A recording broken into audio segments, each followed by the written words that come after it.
ગઢડા અંત્ય પ્રકરણનું 7મું વચનામૃત. પછી શ્રીજી મહારાજ સર્વે હરિભક્ત પ્રત્યે બોલ્યા છે, પણ અમારા અંતરનો જે સિદ્ધાંત છે તે કહીએ છીએ જે જેને પોતાનું કલ્યાણ ઈચ્છવું તેને તો ભગવાન ને ભગવાનના સાધુ એથી ઉપરાંત બીજું કાંઈ જગતમાં સુખદાયી નથી.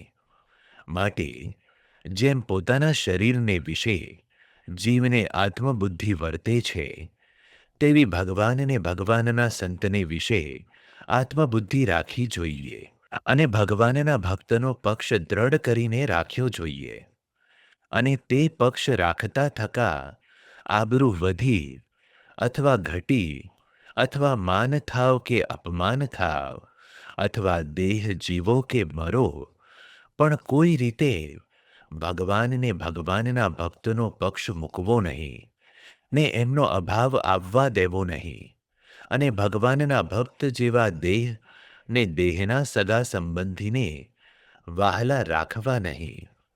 એવી રીતે જે હરિભક્ત વર્તે તેને અતિ બળવાન એવા જે કામ ક્રોધાદિક શત્રુ તે પણ પરાભવ કરી શકતા નથી.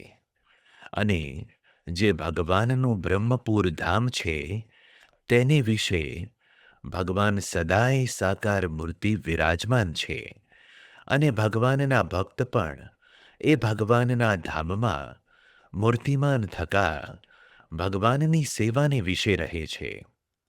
તે ભગવાનનો જેને પ્રત્યક્ષ પ્રમાણ દ્રઢ આશરો હોય તેને મનમાં એવી બીક ન રાખવી જે હું રખે મરીને ભૂતપ્રેત થાવ કે રખે ઇન્દ્રલોકને જ પામું કે રખે બ્રહ્મલોકને જ પામું, એવી આશંકા મનમાં રાખવી નહીં.